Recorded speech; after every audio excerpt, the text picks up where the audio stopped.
What's up, guys? Welcome back to the channel. I have a nice, cool, awesome video for you guys, and we're just gonna. I started working on the downpipe for the RSX. I know I told you guys last time that I was gonna work on that. I'm gonna explain to you guys exactly what what I did, and show you the difference between both downpipes. It's definitely pretty interesting. I'm gonna explain it in a second. All right. So I got the downpipe off, as you guys can see. Now I just want to show you how much space we're working with. There's not a lot of space there. It's very difficult. But hopefully the new design header downpipe, it's gonna allow me to flow a little bit more up top and kind of make that up top power that the car just didn't want to make. But before we get into this, real quick, I have a solution for my rear end. I remember how I was saying it was a little low and I was running out of spacing in the coilover. So I don't want to keep raising up the coilover and then like only run on like 4 threads, and I'm time attacking the car. There's a lot of pressure on all that. So what I actually decided on is I got a lift kit for a CRV, since they use very similar. It's the same bolt pattern for the shocks, I'm pretty sure. So we're gonna test that. I got a 2-inch lift kit. So what we're gonna do is we're gonna put the 2-inch lift kit, and it's gonna pick up the rear 2 inches, and if it's too high, then we'll lower the car, because I have a whole bunch of adjustability to lower right now, but not to go up. And that's due to the Element trailing arms that I have, because I bought the Element SC trailing arms, which I think those elements were built to be low, like lower to the floor, and I didn't think it was gonna be that bad. I was trying to pick something that's more similar to the RSX, but that basically slammed the shit out of the rear. So, but I have a solution coming for that, and we'll work on that soon. Alright guys, now to the downpipe. As you guys can see, the design right off the bat seems much bigger, because it is. So if you look at the old one, I'm not super great at fabricating. This is when I first started learning how to weld pipe. So I thought of just doing it simple. I said go straight down, 90 across, then kind of 90 in to the back of the car. And that just designed, and I tried to use the megaphone, the 1320 megaphone that came, because this is a K-swap hood exit. So I used the megaphone from the hood exit because I was like, oh, maybe I should keep it in the design. But I don't think it liked it with a full exhaust and all that stuff. So if you look at the new one, it has no megaphone. But yeah, the problem with this is it went from a 2.5 to a 3.5. So that's a whole 1-inch step up. And then it jumps straight down to a 3-inch, like not even underneath the car, still in the downpipe, and it's full 3-inch exhaust. And I think that's just not building enough velocity. Like, it's just, the pipe is just getting big too soon. Like, all we basically had was this, because this pipe goes right on top of here. So basically we just had this 2.5-inch to build velocity, and that was already at a 90-degree angle, which doesn't help. And then it's like expanding too soon. So, and after talking to my tuner and a couple of friends, we made a decision, and then we came up with this. And as you guys can see, it's a little different. So we line them up side by side. That's how they'll mount on the car.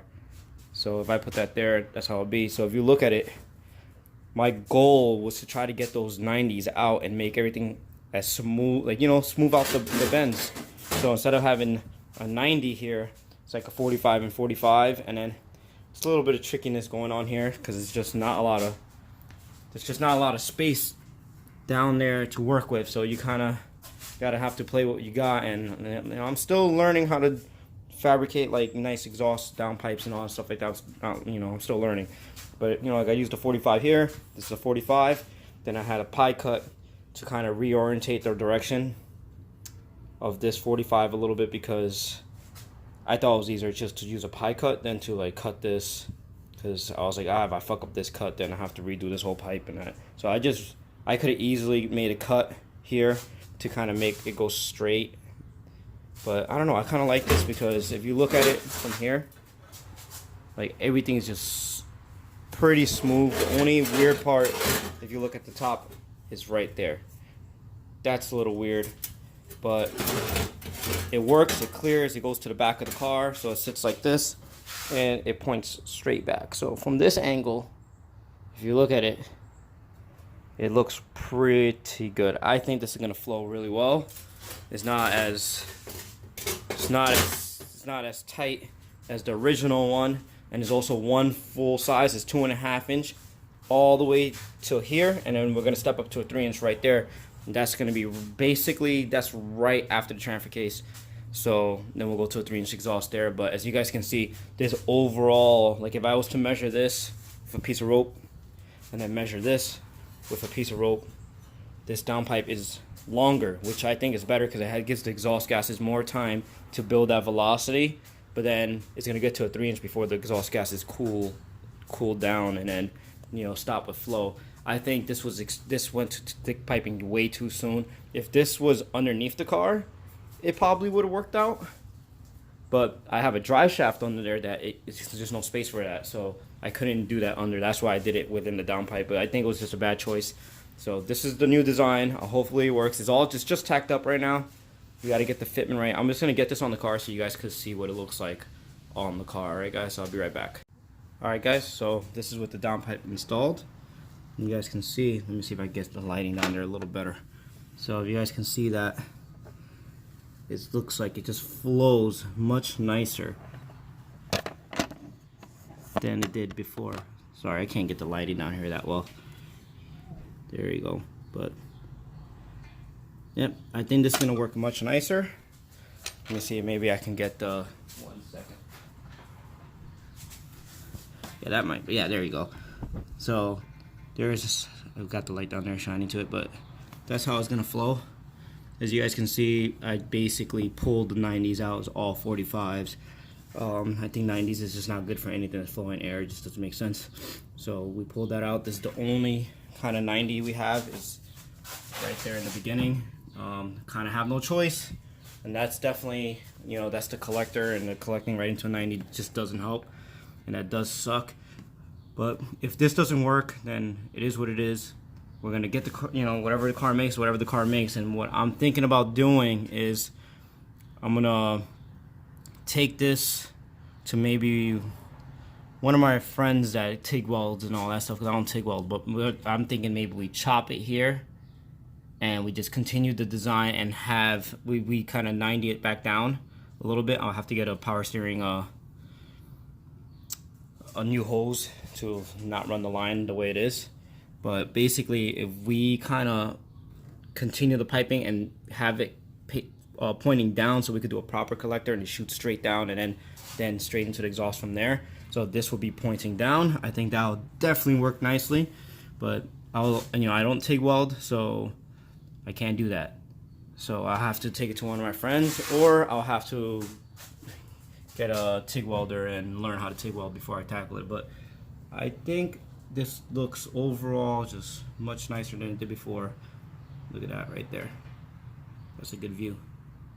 Let me know what you guys think. That's basically it. Monday, tomorrow, I'm gonna pick up some gas and finish welding it all up, and then I gotta cut my exhaust, which is currently underneath the car.